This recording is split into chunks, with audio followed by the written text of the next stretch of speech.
More for you from the road as I'm heading back home. It's a really special spot for me, and with the passing of my pa recently, it's taken on a whole new meaning. You see that tumble down garage right behind us? Well, believe it or not, that is the remains of the former Episcopal Church in Kingman, Arizona.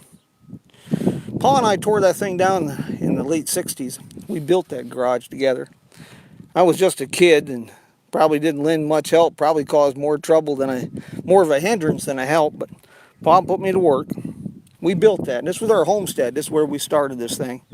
We moved out here in the summer of 66, and well, we lived in Kingman when we first moved out here because my pa had bought some property, sight unseen, land boondoggle, out here on Sacramento Road and Zuni Trail, about halfway between Route 66 and Yucca. Right behind this camera is the pre-1952 alignment of Route 66.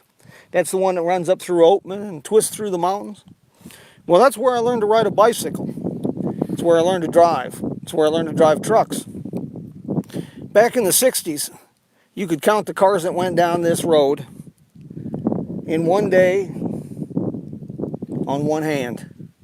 There was no traffic. It was a forgotten highway. When my dad couldn't find the property that he'd purchased out there, we bought this place. And at the time, it was just a shell. There wasn't anything here, and it was just a block house and no garage.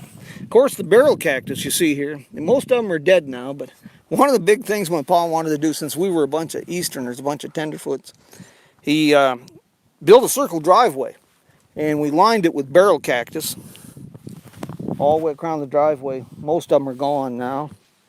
And that big towering yucca tree right there on the corner, we planted that one as well. It's kind of funny, when we started building this garage, my pa did, yes, Andy, you sure did. My pa, when we started building this, we poured all the foundation for it, and my pa found out that part of it was on somebody else's property. So we had to pour another footing, mixed all the concrete by hand, and built that garage. A lot of memories here. Right up the road is Ed's camp. And that was my first paying job, was for Ed Edgerton.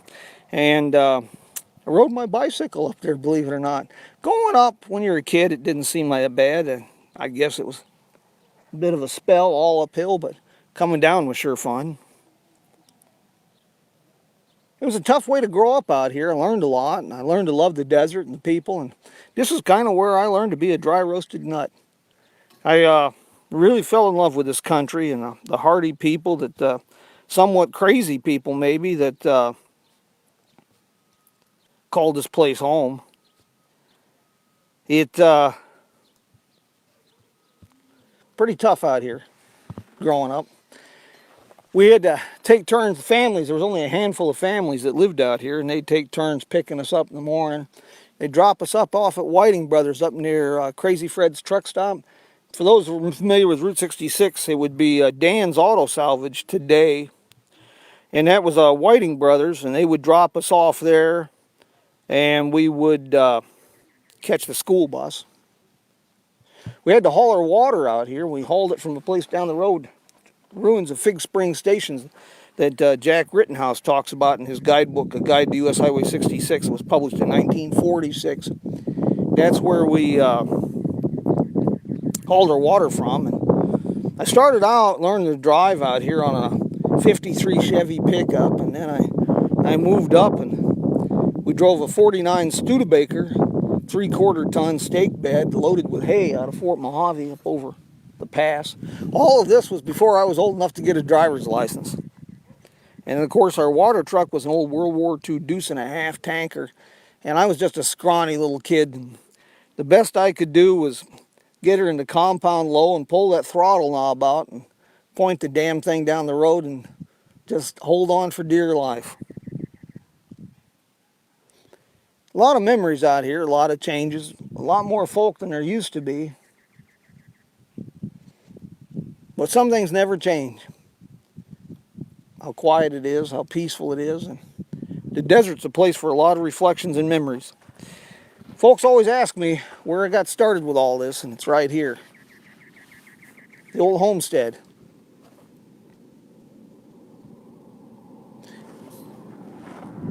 A lot of memories. Folks, I'm glad you saddle up and join me for these adventures. We've got plenty more coming. It's been a great day, and like I say, I got a lot to share with you. Thanks for joining me today on another adventure in Jim Hinckley's America. You won't want to miss some of our upcoming programs. And if you'd like more information about some of the places we've been stopping today, Gold Road and Needles, take a gander at jimhinkleysamerica.com. We're working that website over. And of course, our audio podcast, 5 Minutes with Jim, on Sunday mornings. This Sunday, we'll be talking good places to eat in Cuba, Missouri. Folks, thank you again for joining me. Thank you for your patience as I stroll down memory lane. Take care, amigos. We'll see you soon.